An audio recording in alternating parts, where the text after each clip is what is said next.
Hi, welcome to Talks with Interesting People. I'm Tressa Reindl of InHealthRVA. Today we're here with Mike Wolfe of Burn Boot Camp. He's the owner of Burn Boot Camp in Short Pump, where he spends his days helping real people get stronger, fitter, and healthier in a way that actually fits into their lives. We're going to dive into a lot of topics today, weight, nutrition, supplements, behavioral change, aging. Mike's going to share his wisdom with us. We're going to have a lot of fun conversations that we often have just between the two of us. So I'm really excited to bring you here today, Mike, to dive into some things. So Yeah. thank you so much for being here. Thanks for having me. I'm super excited. Awesome. How are you doing today?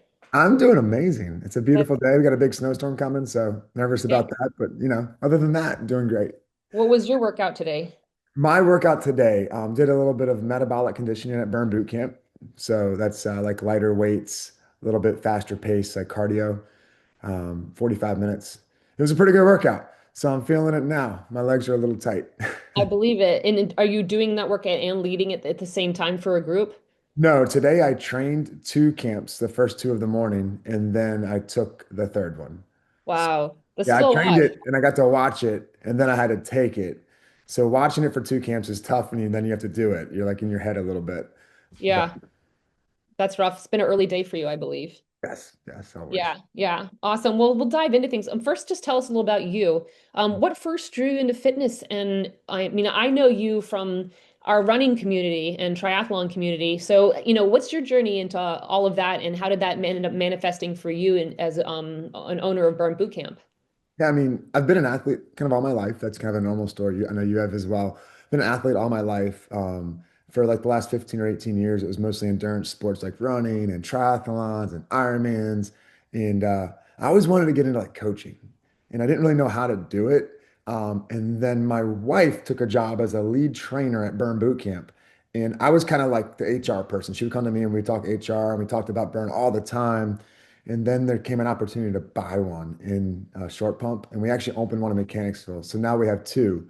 But in that time, I got the opportunity to watch what she was doing and see what she was building in the community.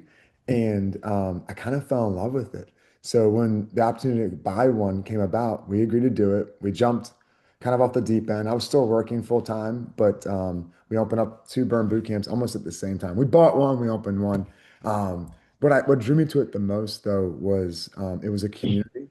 It was about building confidence. They have a big saying, it's not what you lose, it's what you gain. So don't look at the scale as much, right? You should. I mean, you get it, but it's not what you lose, it's what you gain. We're not trying to lose weight, we're trying to gain confidence.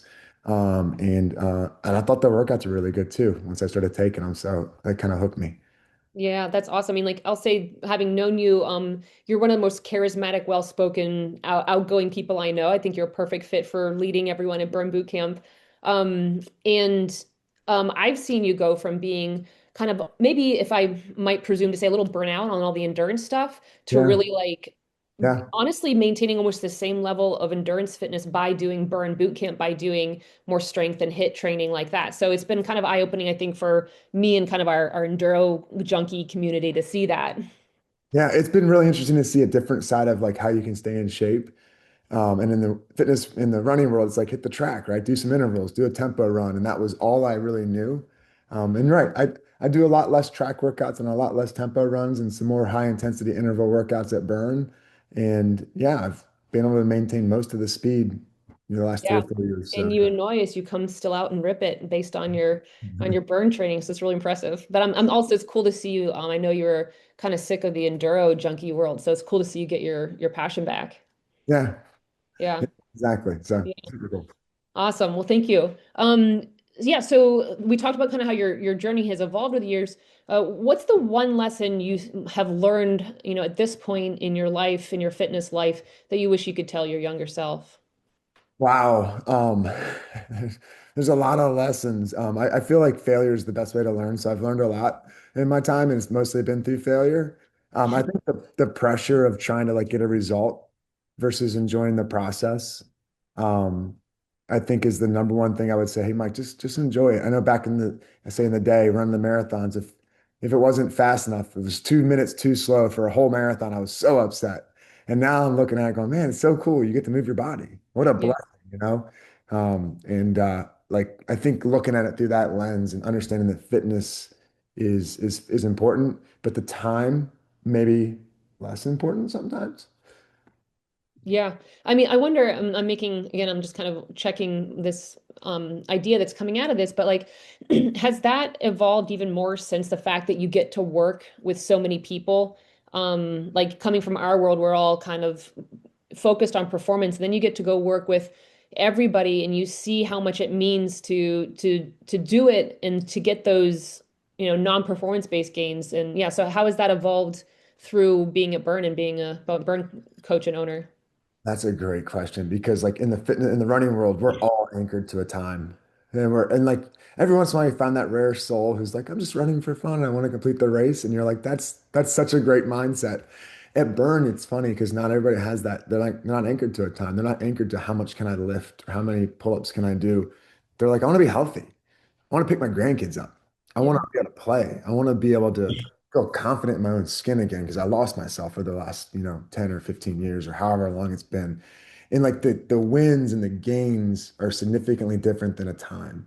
And they could care less, right? How fast they can run a 5K. It's about those other things. So that's really changed my perspective a lot. Yeah. That must be super inspiring to see people living up to their kind of versions, best versions and their dreams of themselves and making those goals. Yep. Yep. Yeah. I'm just curious. T Walk me through kind of like what are the various classes you guys and different types of workouts and why do you guys offer, why would you do one type of workout or how do you schedule that through the week? Yeah, so our workouts are programmed. We have camp 6 days a week, so Sunday's a rest day. 6 days a week. They're programmed by the headquarters team. We typically have three strength days every week, three cardio days. Um, and like it'll be typical. Like if you go to a gym, like sometimes you go to a gym, you do upper body, you do lower body, or you do a push-pull workout. Um, or it's like mostly body weight conditioning. That's a conditioning day, like a cardio day. So divide them up between the two, strength and cardio. When it comes to cardio, we'll break it up a little bit, like kind of like speed and agility type workouts. And like today was metabolic conditioning. So we consider that a cardio day because your heart rate's going to be high. That's more of the hit training, the cardio stuff. It's a little less hit. It's a lot less hit when it comes to strength because we're slowing it down a lot. We're not trying to go super fast the whole time. We're trying to get a breath and not keep our heart rate up at 180, or whatever your high heart rate is. But on the cardio days, we are trying to drive that intensity a little bit higher, keep the heart rate up as long as we can. Okay. That's awesome. I mean, I won't name names. I have a friend who goes to Burn. She's been trying to make me go there. And it's just, I'm trying to fit everything and I keep meaning to go. But I know when I've done those types of workouts, like literally I have to like hold myself to lower myself to the toilet for like 5 days because I'm so sore. So, we think we're fit, but it's such a different strong, like we can't move side to side. There's no agility involved. So people like in an enduro world really need to get to Burn. Yes, yes, Yeah. yes. Exactly right. So let's dive into some of the kind of big fat topics that you and I usually gab about. Excuse me. What's your perspective? I mean, a lot of people go to Burn or, are interested in something like Burn because of weight loss. Tell me your whole philosophy on weight. And, maybe that's different for one cohort of people or the other, but like, how do you address that kind of motivation in your people? Yeah. It's interesting because like 99% of people that walk in the door tell us they're there to lose weight. And maybe it's higher than that, 99%. And we know it's not that. Like sometimes that is part of it, but like it's like you want to be able to go to Kings Dominion with your kids and walk around all day and not get tired. That's what you really want, right? Yeah, yeah, yeah, yeah. You want to be able to hold your kid in the air, right? You pick them up, right? Those kind of things. So I think it's really just peeling the layers back and figuring out like is it truly that's it? Like doctor sent you here, you've got to lose weight, you're pre-diabetic, right?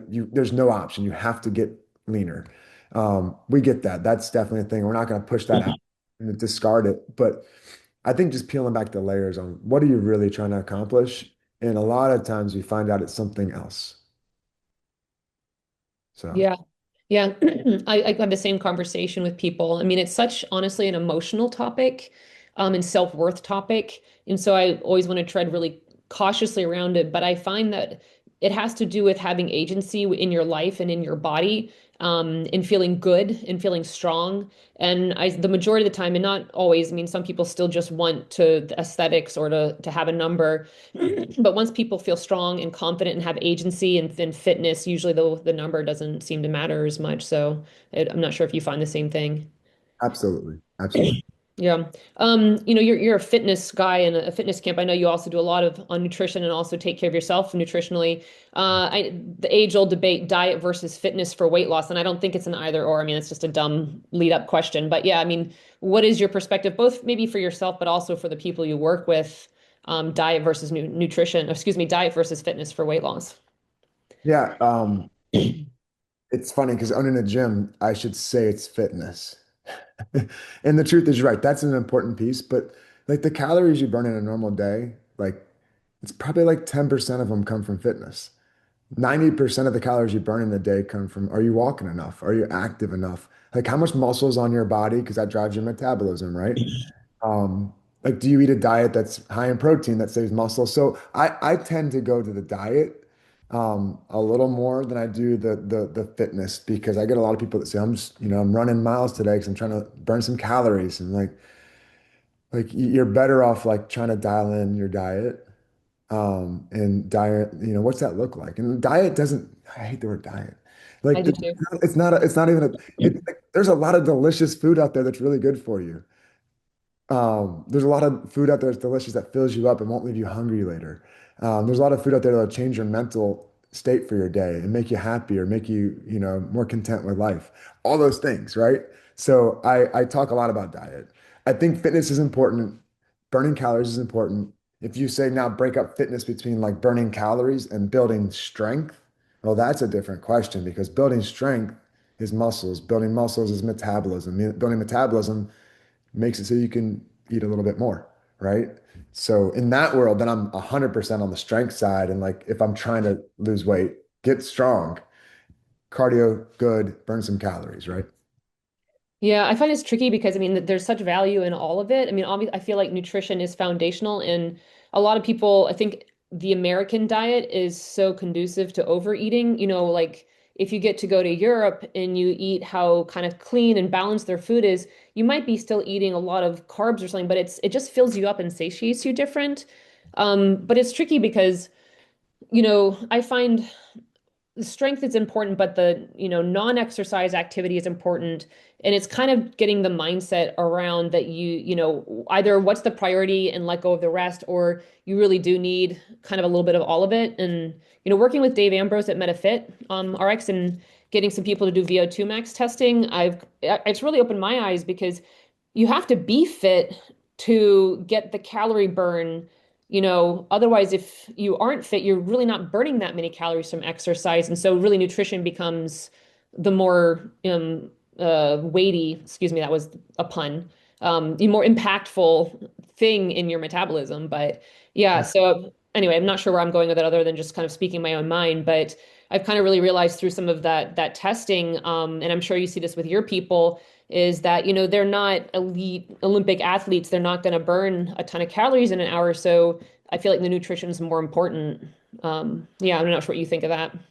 100% agree. And I love the shout out for David and MetaFit. Him and Melissa are amazing. I regularly bounce ideas off them when it comes to nutrition just to understand like how the fuel impacts the body. You know, Yeah. they're really, I went there and did all the tests, the VO2 max, the RMR, the Oh, DEXA. you did? Okay, good. I did all of them. Um, Yeah. and I just asked a million questions because I was asking for me. I was like, all right, what if I was a 44-year-old woman? Like now, what is it? How does it change? Like, Yeah. and it was really No, cool. he thinks you're a god. He told me he didn't tell me all about it, but he thinks he's like, Mike came in here and yeah, yeah, it's pretty cool. Yeah, that's awesome. That kind of turns into anything else you want to say more about like how you, either mentally or physically coach people around their weight goals when they come to, because I feel like that is a primary thing. Any other philosophies around that? Yeah, I think sometimes it's reminding people like where they are and how like because I do get a fair amount of it's mostly females because our burn boot camp's 90% ladies that are like incredibly fit and they're telling me they want to lose 8 more pounds. Right. And there's no 8 pounds to lose, unless you want to lose some muscle. And it's like, hey, you're in the top what percent? Um, what are you chasing here? Is Right. and is it worth it?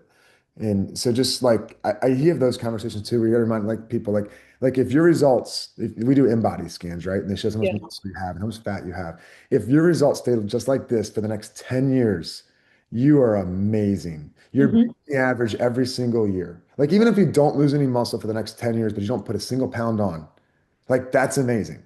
So just kind of like reshaping the mindset, like, oh, you've been here for 2 years at Burn, you gained 5 pounds when you first started to muscle. That's cool. You haven't gained any muscle in the last 6 or 8 months, but you didn't lose any. And at Yeah. that person's age, you might should have lost some by now, right?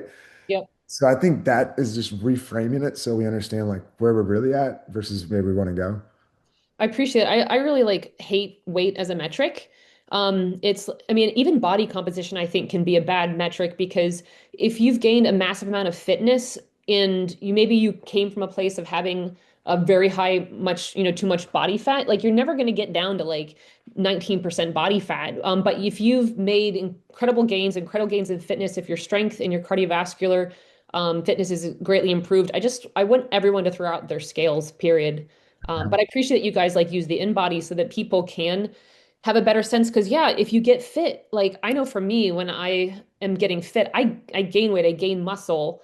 And if I was focused on the weight, that would seem like a bad thing. But like, body composition fitness is improved. So yeah, I love that you guys are using other metrics.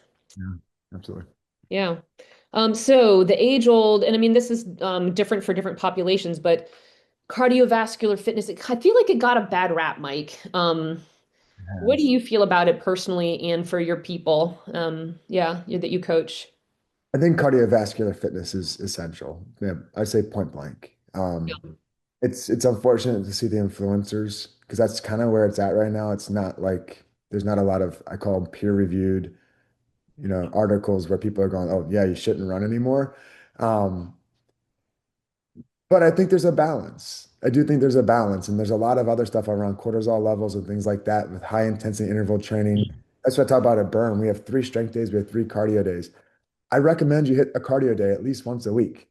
Maybe you don't need all three, depending on who you are, your cortisol level, whatever's going on in your life, your stress in your life. Maybe you don't need all three, but you absolutely need cardio for heart health, um, and for and there's also some other things. There's endorphins, you know this. When you go to the track and you run, like the endorphins after that run, the confidence is something I can't measure on a scale. I can't measure in calories or anything like that burning. So yeah, I, Yeah.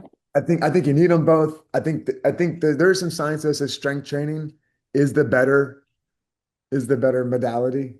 I As far mean, as building what are they really looking at though? I mean, I guess if it's like as we age, just making sure you're maintaining muscle mass and maybe you're getting a little cardio with that strength training. Yeah, but I think maybe it's compared to very low levels of cardiovascular fitness. Like if you're, really a regular endurance exerciser, it's not like, yeah, that's bad for you or that you should quit that and do just strength or something. You know what I've seen from the runners that I've talked to, and like they've done the composition scans, is obviously they're incredibly fit, is the lack of muscle. Yeah. And if you're doing so much cardio and you're burning calories, and I didn't know this. I used to train for Ironmans and lose 10 pounds in the summer. And I was like, wow, that's so cool. I wonder how much of that was muscle. Because like, so if you're doing a ton of cardio and you're losing weight, it might all be fat. But there's a really good chance if you're not doing strength training in there, like on those real big long run days, unless you eat 4,000 calories, you're probably burning some muscle on that in that run too. So like that's where the strength training kind of complements that. Uh, Yeah. so that's what I see. I see the runners come in and they have a lot less muscle Yeah. bodies for as fit as they are. They'll have less muscle than your maybe somebody who does a balance of both. And especially as we get older, and especially as women, muscle is really, really important. I know that like with a running background myself, like we were always encouraged not to have much muscle. And my body type, your body type, our bodies like to put on muscle. And as I've gotten into triathlon sport and I've put on more muscle, I've actually, in a lot of ways, become a better runner. And so I just think it's such a huge myth. And I'm sure this is my own personal lens that I'm seeing the fitness world through. But yeah, the fact that you need to weigh less, I'm like more muscle, more better, more fitness, more better. So yeah, and with the cardio, I mainly see that being bad for people if the rest of their life is full of stress. And then the cardio is their body interprets it as like running from lions. But it's so the problem isn't the cardio to me, it's the rest of your life. And or if you're just trying to like you think you should run for cardio and really you should be walking for cardio and instead you're just going way too intense. But I know I think we've talked about that has evolved a little bit as you've had more and more years in burn. How has that evolved, kind of like how you pace the workouts for your people? Yeah, with the different levels of intensity. Yeah, it has evolved a little bit because our strength days in the past were a little more high intensity, and there's still strength days where you're going back to back sets and you're drop setting weights, and your heart rate's gonna get up there.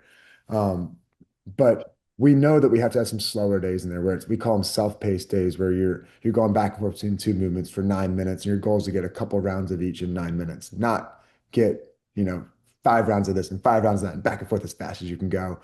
That way your body has a chance to adapt and recover on the strength days. The other thing I say, and this, I don't know if this is in the same exact light, is hey, like I always tell people, it's not okay to be sore 3 days from now. Like it's okay to be sore tomorrow, and maybe you feel 2 days from now a really tough strength day. If you're sore 3 days from now, one, you need a rest day. But before I take that, I'm gonna go back. Did you sleep enough?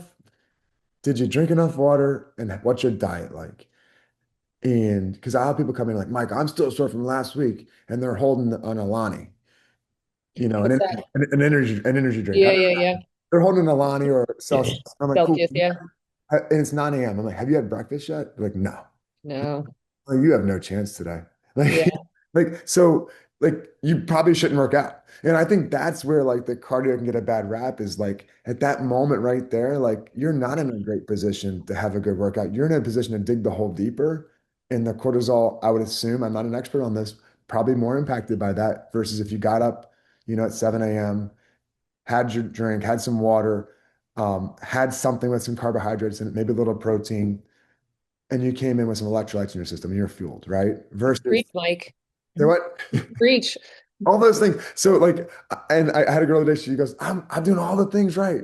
And she's holding that. And I'm like, Mm-mm. come on now. Don't lie to me. She's like, you're right. You're right. And You're how many hours did you sleep? Yeah. right. Yeah. So those are my things I'm going to go to before I go to skip the cardio day. But I think there's a balance there. Yeah. Yeah, I feel like, and not to like shame people who are doing that because they're working so hard. They think they're doing everything right. They're getting all this information. Um, I won't preach too much, but I'm not a huge intermittent fasting person. Like, if you're not exercising, I think intermittent fasting can take the place of exercise. But if you're working and you're working out in the morning, like you should not be working out fasted all the time. And it's tricky, especially, I mean, I feel so bad for moms and working moms because we're like, do this, do that for yourself, have self-care but get sleep. And so they're often sacrificing sleep, working out fasted in the early morning, and then wondering why their health goals or their weight is stalled and their body's just stressed. So Yeah, that's that they're not giving themselves a chance. And like your energy and your effort in this workout won't actually be high intensity. yeah. It's just going to dig a hole and it's probably like middle intensity. Um, Yep. And you have the stress response if you're working out like that. And people are like, well, I could do it when I was 30. And I'm like, we're 45 now, honey. We're 55. Like, I've had to way up my recovery game. Like, I used to be able to go run fasted in the morning. Like, no, not anymore. And I have my amino acids and my carbohydrates after, and I have to go to sleep at 8, go to bed at 8:30. And there's no compromising at my age. there's not. Yeah. Yeah. No, anyway, I just feel for a lot of people. I'm sure you get a lot of motivated people and yeah, I want to make sure that they aren't trying to Exactly. do their best while kind of hurting themselves. You're right. They're so motivated too, which I love that part of Yeah. it. So like they're usually pretty open to Yeah. like, Good. talk about it. Like, like let's talk about what you can eat. So like I've had people schedule meetings with me before camp. All right, let's talk about it, Mike. You keep Good. saying, if I'm still sore 4 days later, so I'm here. What Yeah. am I doing wrong? And That's cool. So you do like one-on-ones with people? Like, is that personal training sessions or coaching or what do you, how's that work? at Burn Boot Camp, you have access to a trainer for one-on-one meetings whenever you want. That's Um, awesome. We do them 15 minutes before camp. That's where the in-body machine is. We do the scan. So if they Yeah. want to jump on, they can jump on. Yeah. I have a lot of people that jump on it once a month, and we just do a quick check-in and we talk about where they're at, how they're feeling. Um, we will give a little bit of like some macro guidance, like macros and like calories. We're not scientists. We're not going to give it exact. I'm not a nutritionist or a dietitian. Hmm. But we can give a little bit with some folks. So they'll sit down and they'll talk, and we just try and like we really just try and like crack the code. Like, what's going on? You're stalled. You're not feeling good. You're sore. Let's talk. It's written on the wall in there. It says the first thing, did you sleep? Second thing Yeah. is did you drink enough water? The third thing, what's your diet like? And it's protein next to that. And like until we get past those three things, we're gonna go back to those three things. Yeah. I'll put number four, vegetable. People focus so much on protein, and I've asked them what they've had, and they're like, I had bacon, I had eggs, I had meat, I had, more meat for lunch. And I'm like, have you had a vegetable? I'm not Something sure how you feel about that. some color on your plate. Get some color. Yeah, Yeah. yeah, yeah. Yeah. Yeah. Yeah, okay, like pointing out that of course not dietitians or whatnot, but what is your view on the whole high protein craze or the, low carb craze? Or I know there's like carb cycling now. Do you have a philosophy both either for yourself or for your people, either both or whichever you want to talk about? Yeah, and I obviously I try and keep my philosophy to like what I understand from like experts. I always say peer-reviewed articles is what I'm looking for. That's why I go to David and Melissa because like they're my peer-reviewed article. Yeah. Yeah. Like, am I dumb here? And I just ask questions, like, so like when it comes to diets, I think you should have balance. I don't cutting out any one macronutrient isn't meant to be. They're all necessary. You need all three of them for your diet. When I say high protein diet, I'm thinking like 30% of your diet. So if you're on a high protein diet, it's probably 30% of your diet. If you're on a low carb diet, it's probably 40% of your diet. So that freaks people out. Like, wait a second. High carbs is still less calories per day. Low carb diet is more than my protein. Yes. Like that would probably be like a low carb diet is probably 40% of your diet's carbohydrates. An athlete like you or me is probably at 50% of our diet is carbohydrates, 45, something like that. Because we're taking in gels and we're taking all those other things that are getting us some higher carbs. But I'd try and preach balance, but like it's not an exact science. Like somebody would eat 20% protein and that would be high for them. Somebody might need a little higher than that. And somebody might need a little bit lower on carbs, but like I think the 30, 40, I think 30% fat, like the 30, 40, 30 is a good starting place. Mhm. If you're way off of that number somewhere, um, yeah, I get nervous. I get nervous about that. Yeah. Then it's a diet. It's not a nutritional strategy for life.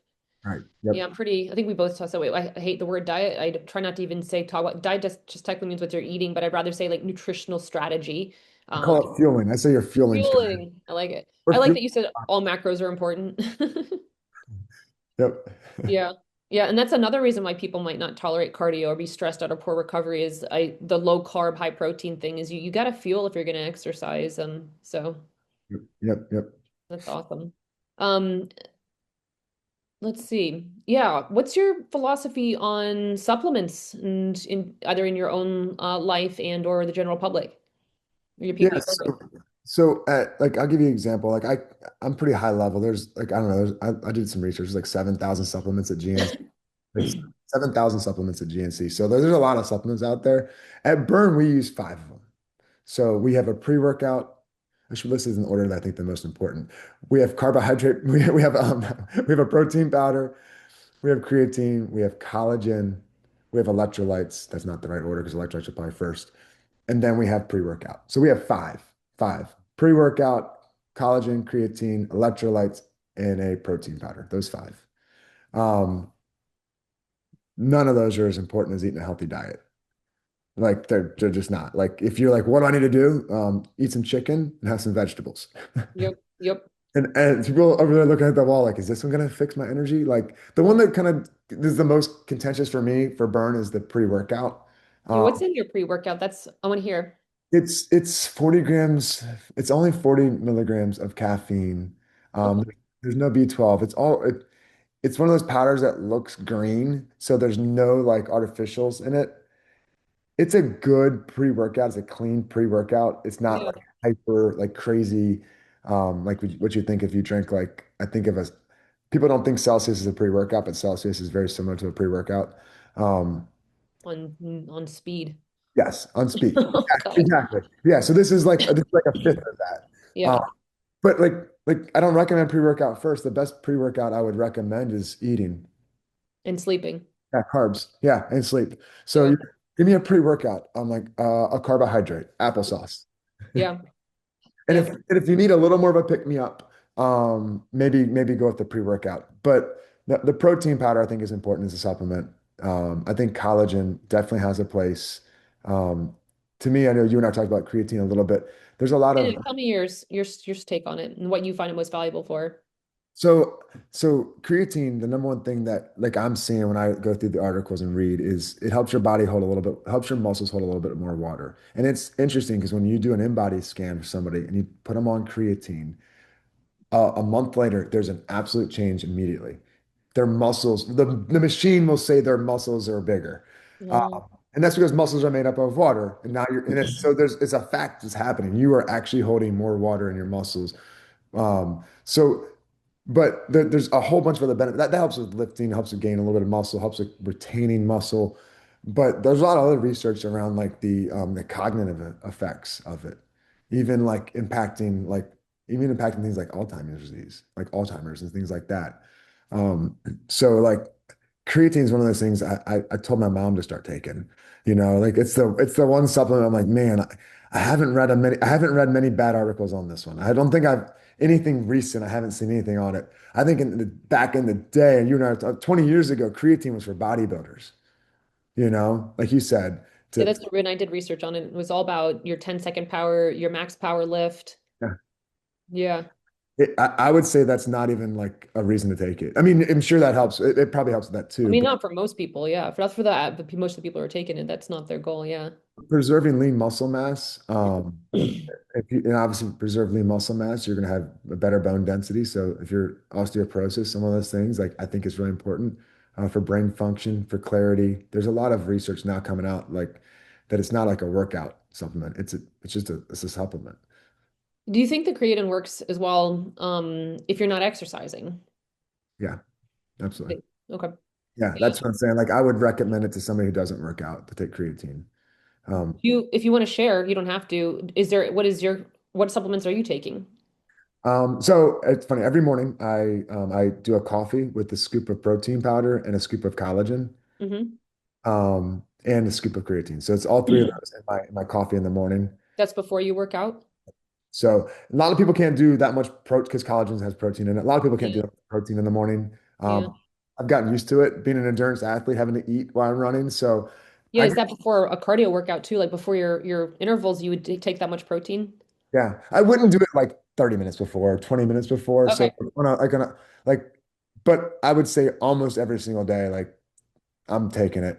There's 38 grams of protein in that. I get the collagen, I get the creatine, and it's a good start to my day. Yeah, I didn't go woo because too much protein. I went woo because I'm thinking about running with 38 grams of protein in my belly. Yeah, it's funny because like you typically don't want protein, like that much protein before you go do something high Yeah, but it intensity. works for you. But if you've adjusted to it, that's Yeah. something you probably do. And Um, also, I mean, we can't see you, but you're very muscular. And honestly, since like doing endurance stuff with you and you going to burn, like you're even more muscular. So that makes sense. I just want to put that into context. You're what, like 6 foot tall and mostly muscle and a lot of muscle. So that's not for your average, female 50-year-old. Yeah. yes, Anyway, go exactly. on. Exactly. Yeah. And like right, since getting out of the running full time and going to burn, I've put on about 12 pounds of muscle. I think I've talked to your wife. She's like, you can't feed Mike enough. Like it's like a project. I know. But that's part of why I did the coffee. So I'm like, I'm 38, Yeah. Gotta 38, get a head start. I'm 38 grams of protein in. My goal is 280 today. So Yeah. 38 grams Wow. starts getting me closer. Like a small village worth of protein. Yeah. Sorry, I interrupted your supplement stack for the day. Go on. So those are the three I start out with in the morning. I do electrolytes in my bottle of water, the first bottle I drink. Usually I'm working out in the morning. Sometimes I'm training first and I'm working out, but it doesn't really matter. Get the electrolytes in as quick as you can. It's not like taking them an hour before the workout's gonna not help the workout still or 2 hours before. So I always do um Electrolytes. My favorite's LMNT. Um, I think that's a really good one, especially for heavy sweaters or bigger people. Yeah. Burn has one we call Replenish. It's a little bit lighter. It's like a fifth the dosage of like an LMNT. That's a good like sip on one if you're like at night, just want to drink some water, but you want a little bit of flavor and a little bit of electrolytes. I go to that one as well. Um, and then from there, the only other real supplement I do is magnesium. Um, Which do you know which kind? so I First Form has First Form's a supplement company, and they make a protein powder you can put in a bottle. So it's a scoop. So it's a powder. Sorry, yeah. Um, so I'll do that. But like I also buy like my magnesium citrate, like just the little capsules off of Amazon, the cheap ones. They're like $10 a bottle. Take two or three of those, which is, 400 to 600 milligrams of magnesium. I think magnesium is like, again, it's one of those supplements like creatine. People who work out think they need it. People who don't work out probably also need it. Yeah. I heard a stat that said 50% of the population is under the magnesium Yeah. you need It's a one of day. those ones because I like to try to do a lot of very much more individualized protocols, but like if you had to close your eyes and throw a dart, it's one of those ones that everybody could probably take. It's not like it's going to cure all your problems, but we all probably need it. Exactly. Yeah. That's awesome. Has Those that are varied much or is it stayed pretty steady, your supplement stack? very steady. Yeah. I'm a creature of habit. Yeah. Yes, I've definitely heard that. That's it. Those are my supplements. That's perfect. Awesome. If I don't know if you want to share, but like, like what is if you don't have to, but what does Jessica take? Is it much different? I know as a female and such. Yeah. Same thing. So she does the protein, scoop of protein powder and the scoop of collagen with the creatine every morning Hmm. in her coffee as well. So like that helps her. It's same thing. Her protein goes a lot less than mine, but it gets her a little Yeah. bit closer to it, gets her a head Hmm. start. We both will still, go to some carbs before the workout if we can get carbs in before the workout. Yeah. But starts with all those same thing as me, magnesium, Yep. Yep. electrolytes. Um, Thanks so much for sharing that. Yeah, I mean, Burn is huge on, I think, behavioral change and coaching. So if it's okay, let's dive into how, you believe people can benefit from working on behavioral habits. So what might be maybe the number one mindset shift you see in clients who can finally stick to a fitness program? Because that's the thing. It's like we all know kind of what we should do. It's not total rocket science. How do you get people to do that shift? What is it that you see when people can make that shift? I think it's like a habit stacking mentality. It's not an all or nothing mentality. And I think that's what most people do. Like, all right, this year I'm going to get healthy. I'm going to start working out. I'm going to start walking. I'm going to start eating well. I'm only going to drink water. And like, it's just overwhelming. Hmm. And like I always tell people, I didn't get to neither did you, but I'm sure I didn't get to the point of working out like as much as I do on day one. Like when I started running, I bought a pair of running shoes and said, I'm going to run 2 miles a day every day this month. And I ran 63 miles. Yep. That's pretty good. That was all I did. That And was you it. probably came from a sports background too when you did that. Like you Yeah. weren't off the couch there. I wasn't even off the couch, right? But I was Yeah. like, I'm doing 2 miles a day. And Yeah. then, I was like, I'm gonna sign up for a 5K. Hmm. Maybe I can hit 90 miles in a month. Yeah. And I'd say that 2 miles for you was probably like barely 20 minutes a day. So like if you think about how little commitment that is, Yeah, like that's a good some point. some people 2 miles might sound like a lot, but you're talking about a less than a 20-minute commitment in a day. Yeah. Yeah. Like I, Anyway, sorry, go on. yeah, I wasn't getting up at 3:30 or 4 in the morning and walking the dogs and then going to the gym and working out and then coming home and working out and then going for another walk. I do all that now, You but do walk the dogs a lot. I do. Every morning. I walk a lot. I track every Yeah. part of my life. Yeah. And I keep track for the year and I have a goal for the year because I think walking's so important. Yeah. But like I The always tell dogs people too. like just like so like if somebody was like, hey, I'm just trying to get in shape, I'm like, well, maybe 20 minutes a day, go for a walk. Yeah. Like if you do come to Burn, that's where I'm not going to send somebody away. Obviously, I want customers, right?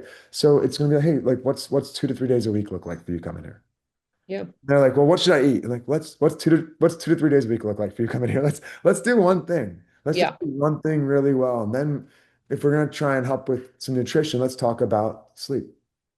Yes. And like, come back in 2 weeks, come back in a month. How's Yep. it going? Let's talk about water. And you want to talk about all of them, But I think in the fitness industry and the health industry, we get this like download where somebody's like got a notepad, like, all right, so do this and do this and do this.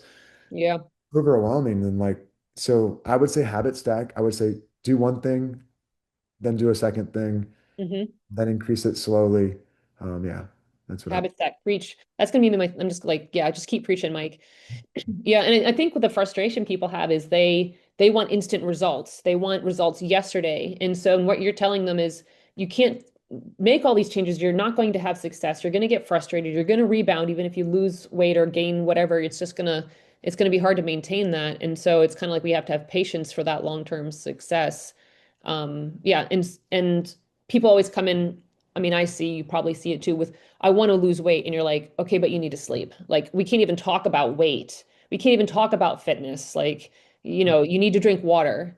Yeah, you put the cart before the horse a little bit. So, yeah, that's awesome. Yeah, I mean, like, what are some of the, well, I don't know if you can name this. I mean, this is the holy grail. This is like the trillion-dollar diet industry. What do you see is the reason some people can make the changes and, at least stick with it mostly throughout their life? We all fall on and off the wagon, but like, yeah. what is that difference in why some people can make that switch, flip that switch, change that mindset, and some people can't, do you think? I think, I mean, I think there's an obvious answer. I think there's a few outliers to this, but most people do it because of a community.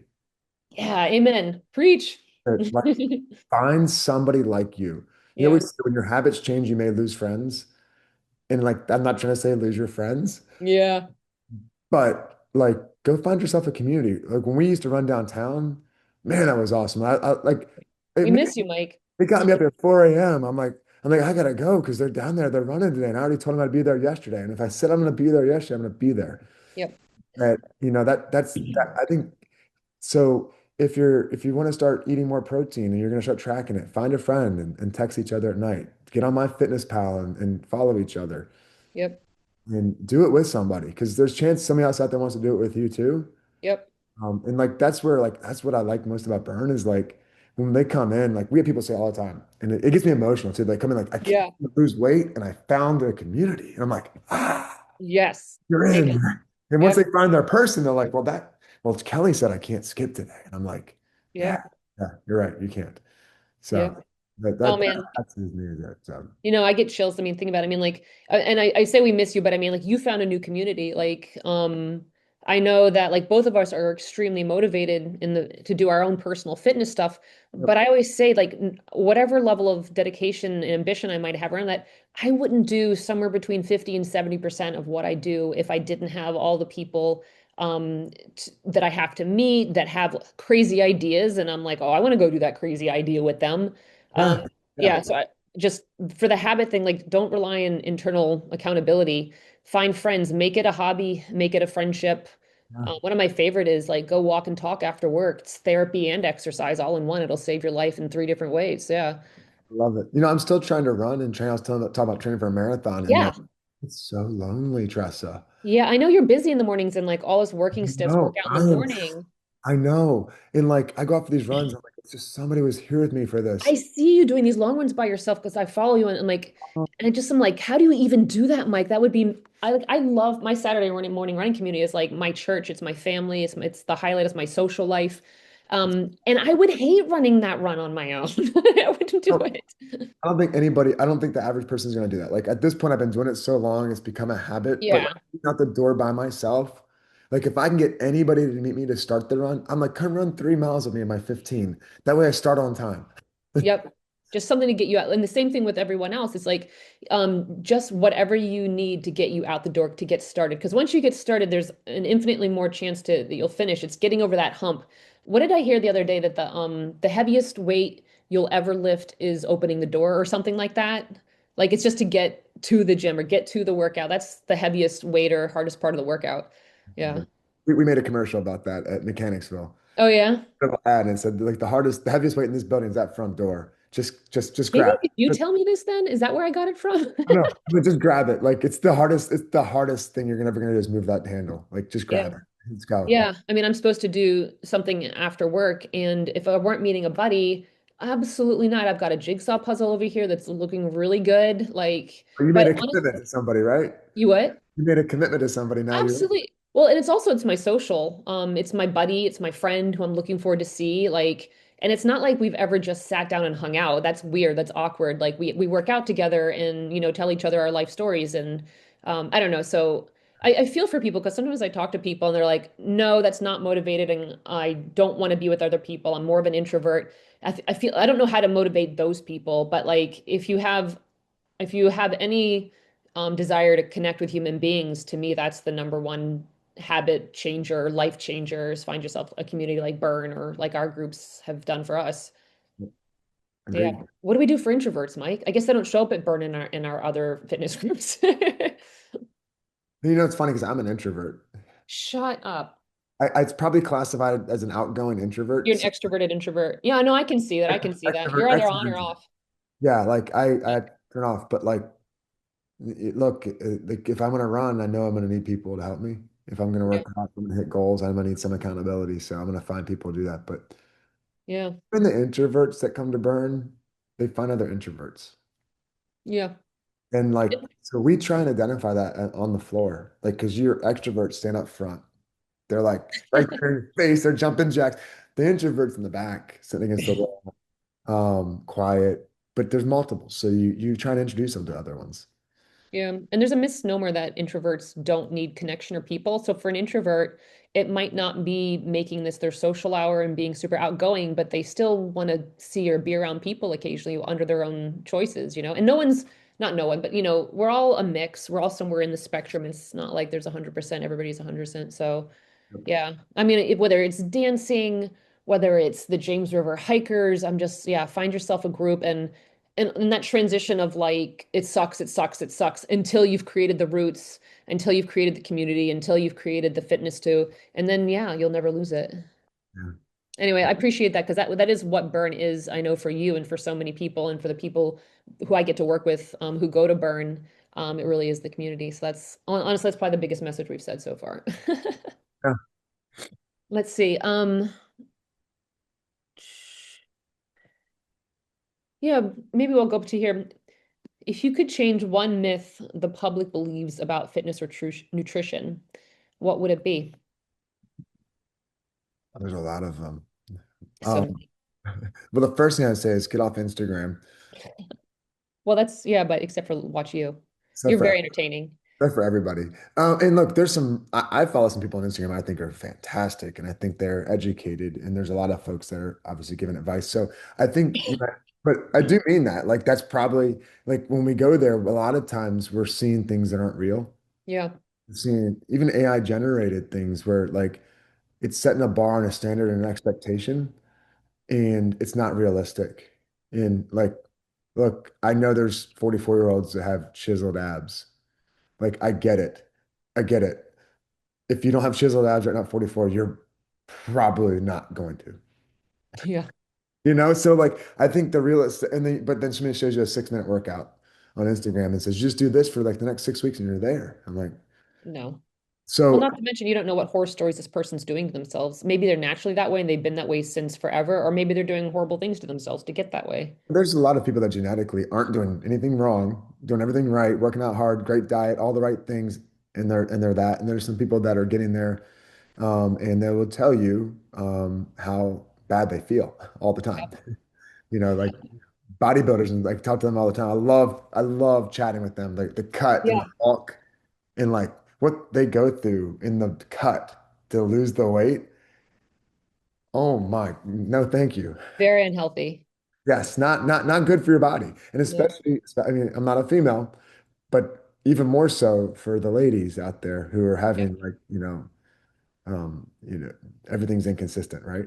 Yep. So I even listening to I've been watching Graham Norton. It's a British talk show on and you can watch it all on YouTube and a lot of the stories like he talks to like Ryan Gosling and Hugh Jackman and they how fit and gorgeous they are and they're like it's miserable. Like even these naturally fit strong guys they're like I don't look like that. That's 6 months of dieting and lighting and sucking it in and being glossed up. So yeah, a lot of this stuff, yeah, get off social media, get off TikTok. Yeah, it's not a good influence.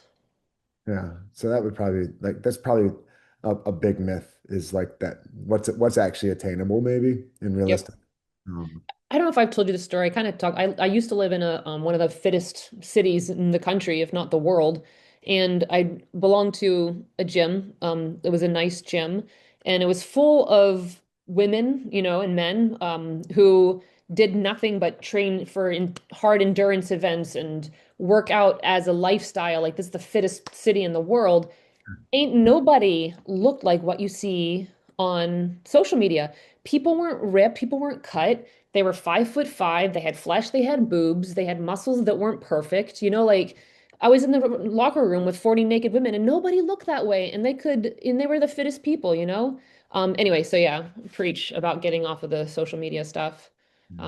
Um, yeah, anything else about that? no, I don't think so. I mean, you and I talked about the nutrition myths, obviously, like with eliminating carbohydrates and things like that.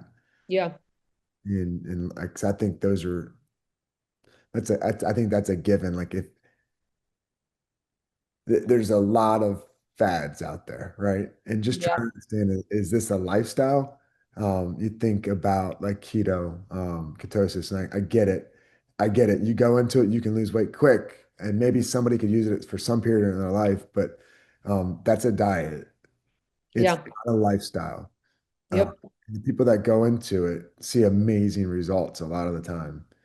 And then the physical result, right, comes a lot of the time, but then there's so much that they lose because of that, like energy and things like that. And then when they come out of it, like you hear about them putting 40 pounds on almost immediately because yeah, not because of anything wrong, it's because carbs hold a little more water. yeah. Like Or that's they never learned how to eat well. They just learned how to diet. yeah, yeah, that too. It wasn't a lifestyle change. Yeah. So So I think you're saying one of the myths is, and we totally agree on this, is find a lifestyle that is long term, that's healthy, rather than going on kicks and diets and oh, I'm going to do this for 6 months and quit, after that I get the results I want. Is that kind of what you're saying? yeah, and also like if you are, I think I'm relatively strict. You're probably ours too. Like I still eat cookies, man. I still eat fruity pebbles sometimes. Yeah. I still have a croissant, sausage, egg, and cheese biscuit sometimes. I don't eat them every day. Yeah. There's nothing wrong with eating those things Yeah. in moderation. Hmm. They're not gonna take you off your goals. Yeah, I think they talk about, I mean, like, and it's hard to think about like the 80-20% rule or the 90-10. I think it kind of also, that 10% or that 20% shouldn't be just tons of alcohol and Oreos. But, Yeah. we're talking about like going to a nice Italian restaurant, eating what you want on vacation, that kind of thing. So, but yeah, most people of reasonable health, if you eat according to what I kind of say are biological or anthropological norms, pre-modernized Americanized food, people think it's a diet. And I'm like, no, humans never had access to sugar. They were hiking 10 miles a day just to survive and get their plants, their food from the garden. And it's not as extreme as it sounds. It's just kind of like pre second half of 20th century. Yeah, we jacked a lot of things up. I look at the back of the label of, and I've got a protein drink in front of me right now. Yeah. It's got 30 grams of protein in it. And it tells me that is 60% of my daily need. 30 grams is 60% of my daily need. Who is It, that? But it's just not individual, just not personalized. Like if you're uh, 130 pound, yeah, 5'5". yeah, maybe it would be, but maybe, but even then, you might need 100 grams of protein, right? Like, so this Yep. would be like You're working out. 30%. So like we've like Americanized, like you said, like I need 10 times that much protein right now.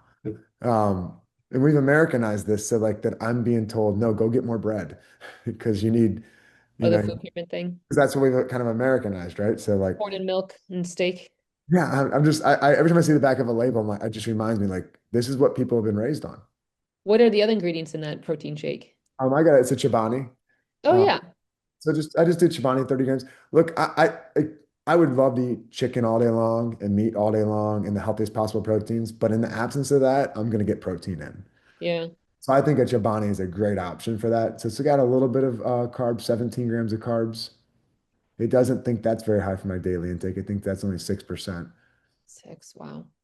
I But can't do the math, but yeah. it's I'm a high carb person, so yeah, I am too, although most people think I'm a low carb person. I get we're just a told lot of everything, Mike. people think well, there is a lot. There's a lot of like this label is just such a lie. It's just so confusing. Like, oh, I'm gonna get 60% of my protein in this. And if Yeah. that were true and you were getting 60% of your protein in this, that would not be good. Well, Like, that's saying in a 2000 calorie a day diet, isn't it? yeah. It's on a Yeah. 2000 calorie a day diet. So I Yeah. guess 30 grams of, And have to do the math. So it'd be like not even 60 grams then. That's like 50 grams, they're saying. yeah, yeah. Yeah. And the thing is, we look at you, and I wish we could put a picture of you, and then we look at a sedentary woman who's of a reasonable weight, maybe 145 pounds, who's 5'4", who's, 27% body fat. I mean, technically, Mike, she probably isn't utilizing or needing or going to make a huge difference by eating much more than 60 grams of protein. So I do think the variation is important to point out. If she, she's sedentary, doesn't have much muscle mass, but then we'd want to take her and get her physically fit and need more protein. More protein, right? Yeah, Yeah. exactly. Yeah, and if you don't mind me pointing out, though, I mean, I get people who think that protein and creatine are the holy grail. And I think as we were talking about before, sleep, hydration, overall nutrition, nutrient dense, eat your vegetables, get fit. And then on top of that, some creatine and, some more protein. But like just doing creatine and high protein isn't going to make you healthy or thin. No, I 100% agree. I always ask that as a question when I'm in like in a group setting talking about nutrition. I'm like, what's the most important macro? And everybody's like, protein. I'm like, well, you were trained well. Yeah. The only reason we say that is because no one gets enough of it. It's not that like you can have too much. It's not that you can have too much, but like, you know what I mean? You Like certainly can, though. you probably can, right? You truly can. Now, I do think one of the things about protein, I love that like the thermogenic effect of protein, like your body to digest protein burns 25% of it off, whereas it only burns like, I don't know, something like 2 or 4%. Is it 25%? I need to look at that. I haven't looked at that, honestly. I did a lot more research when I was younger. Pretty high. I Yeah. was I was I Yeah. always put a discount. So when you have 100 grams of protein, this is research and this is math. This is not Mike, but like, and I'm sure there's some other out there, some other articles out there that say differently. But like the thermogenic effect of food, right? Like Yep. is one of the things that burns calories throughout your day. And all three macronutrients, when you eat them, it takes your body energy to digest them. Yep. So it's not calories, and protein is the highest Certainly. by a lot. It's like double the carbs and it's almost quadruple fats. Okay. So when you drink protein or eat protein, it's a little bit of a diet, right? Not diet, it's a little bit of a discount, I call it a discount. Like if you have 100 grams of 100 calories worth of protein, you probably burn 20 of those calories just digesting it. Well, Um, and if it's okay, I'll say a little bit, again, individuality. Like I had a young woman who's having fertility issues, and I find out so we do testing, like, and we'll look at a blood panel of amino acids, and her protein was off the charts high. And especially women need more carbohydrates, converting thyroid hormone. Your body needs to feel like it's getting fed, that it has the nutrients and energy to make a baby. So I guess I'll say a little bit more individuality around that. And protein's important, but I don't want people overemphasizing, at least from where I'm coming from. And the other joke I say, Mike, is, the Japanese diet is like 80% rice. And so I think that protein gets, or, carbohydrates get vilified, but it's more about our sedentarism. We don't need carbs if we're not moving. And also the quality of our carbohydrates here is so bad. And then you go to some place like Japan, and their culture is really emphasizes the balance of flavors and variety of stuff. So, I mean, that's a kind of my take on that. So because I see a lot of women, a lot of people really care about their health, get a little into the weeds over, I'm a big fan of like eat real food. Use the protein if you need to on top of that, use the protein shakes, but like, half your plate plants, protein, some carbs depending on your workout. So I don't mean to push back on that, but I just spend a lot of time with my healthy women. Like you're right, we want to need to preach to the people to get more protein and clean it all up. And then the people who are the most motivated, I feel like, are almost overdoing it on that side of things too. So I just wanted to introduce that a little. I'm glad you said that because I think that's like the dichotomy of like the conversation is like people like, well, Mike said eat protein, so like now I'm gonna have a plate full of eggs and bacon and chicken and like, hold on, hold on, right? Yeah, So yeah, it's funny because when you go that like you're right, you have to preach balance because like that's ultimately what it is. And like you said, some people are really good at getting the balance and they yeah. should be going, all right, well, Mike said high protein, so I'm gonna up it now. Maybe not. Yeah, well, I mean, like, I feel like the majority of the American population needs to hear exactly what you're saying. And at least the clientele that I get to work with, and maybe some of the ones I'm not sure that you get to work with, they are into all of the trends and they kind of forget the balance part and go kind of into okay, I have to eat as much protein and I have to check every box and I have to, yeah. So anyway, I just wanted to, Do you have like from your angle an idea how do you figure out like how do you like do you do macros? Do you kind of give a little bit of macro guidance? I mean, like, so I mainly am thinking about the quality of the food and in a lot of people, kind of the inflammatory contribution of the diet. Okay. Um, and mainly pretty balanced, like 20% protein, 30% or at most like 40% fat, but then also good quality fat, like as people tend to lean on animal products for fat. And, on one of our testing, we do a whole omega fatty acid, saturated, polyunsaturated, monounsaturated balance so I can look at those balances. And again, forest for the trees. But yeah, walnuts, olive oils, plant-based fats, not just eggs and cheese and bacon and meat and stuff like that. And, you know, yeah. So I'm usually more focused on the quality. And then if on their testing it shows they're not eating enough protein, then we'll encourage more. Like I usually can do it on based on testing. Yeah, that makes sense. Yeah, yeah. That But was cool. When I went to MetaFit, it was funny because myself and a good friend of mine both went, and Melissa was like, "You probably need more protein because your carbs is so high." And then the other lady went, and Melissa was like, "You need more carbs because your protein is through the roof," and she's into fitness too. And you're yeah, like almost like you said, like everybody's different, but it's also like there's a balance between these things, and some of us need more of this and need more of that. yeah.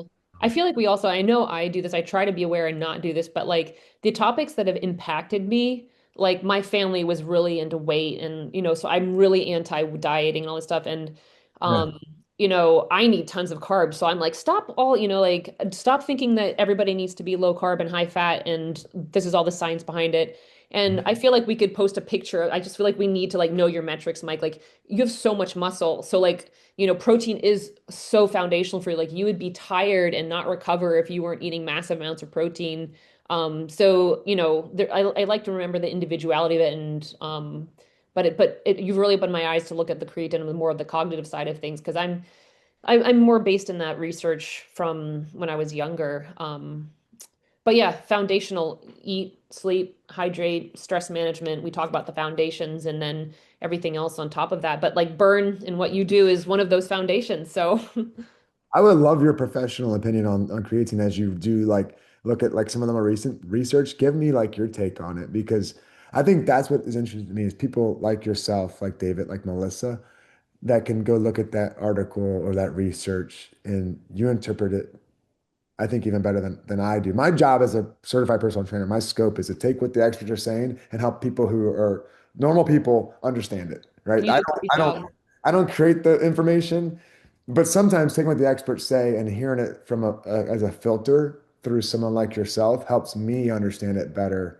So then when I'm relaying this article and this research and this idea, like how it actually could pertain to a different person and different people. So I'd love to hear your take on the creatine from like your lens.